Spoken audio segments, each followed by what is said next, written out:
When I was a boy, I enjoyed hearing of the adventures that my father and his brothers got up to when they were boys and young men. But sometimes they would mention the family budget, which puzzled me at first.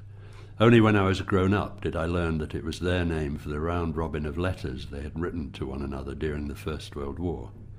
My father had 6 elder brothers and 1 younger sister. They were all born in the vicarage at Laxton near Howden, where my grandfather was a curate.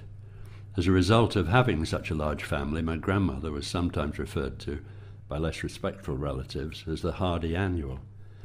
When the war started, 3 of the 4 elder brothers volunteered. The 4th, Leonard, was expecting to become a parson like his father. He joined the YMCA, which in 1914 operated as an army welfare organisation. It was Leonard who came up with the idea of the family budget. He started the FB in October 1914 with a letter to his brother William, who had been training to become a solicitor in his uncle's firm, G. Brown and Elmhirst, at number 8 Lendal, York. William read that letter and then wrote his own letter and sent both on to his brother Christopher.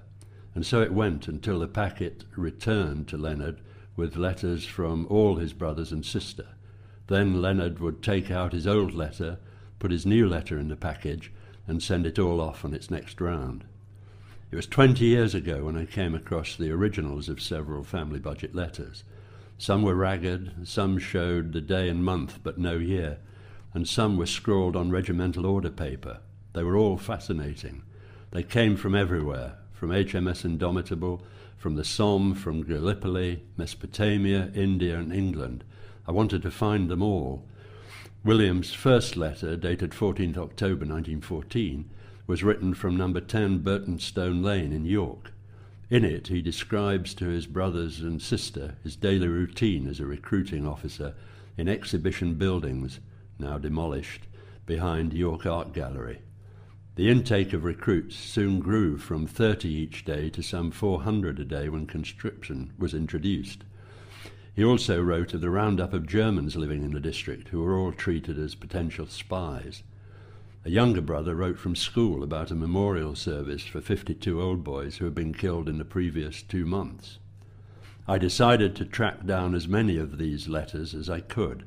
That meant visiting relatives and archives in Sheffield and Devon, as the letters had not been recognised as a collection when my grandfather died, but had been passed separately to the families of those who had written them.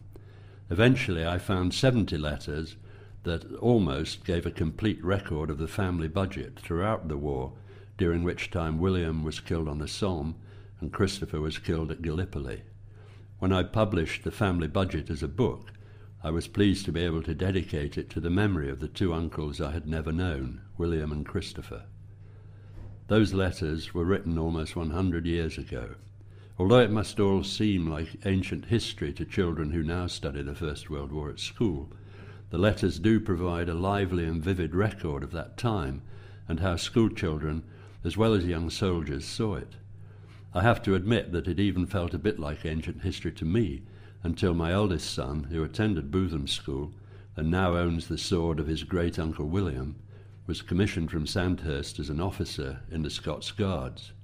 As my son was posted on many operations, including Bosnia, Kosovo, Iraq, and later to Afghanistan, I began to understand how my grandparents must have felt with 5 sons in action, waiting for letters, waiting for news, and praying.